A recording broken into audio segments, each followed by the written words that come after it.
রোজার মাসে আমরা যে পরিবেশ, আজকে মসজিদগুলো ফজরে এবং ইশায় আমরা দেখি কানায় কানায় ভর্তি হয়ে যায়। এর কারণ কি? কারণ মানুষ রমজানে এসে আল্লাহমুখী হয়ে যায়, রমজানে এসে পাপ কাজ থেকে ছেড়ে যায়।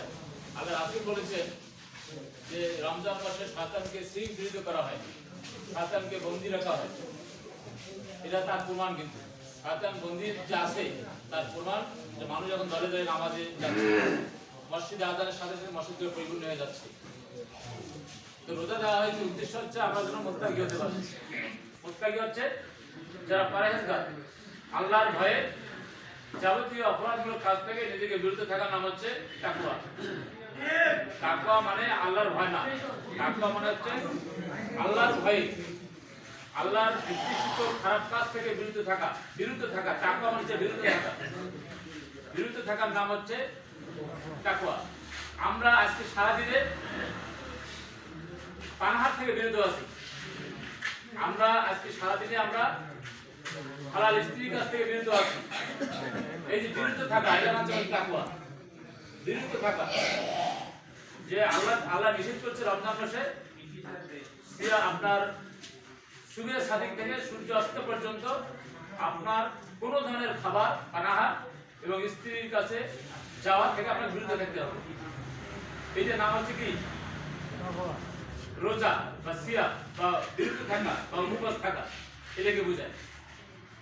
আমরা আল্লাহর নির্দেশ মেনে আজকে আমরা এই অবস্থায় এই পর্যন্ত না খেয়ে আছি। এটা আল্লাহর বিধান।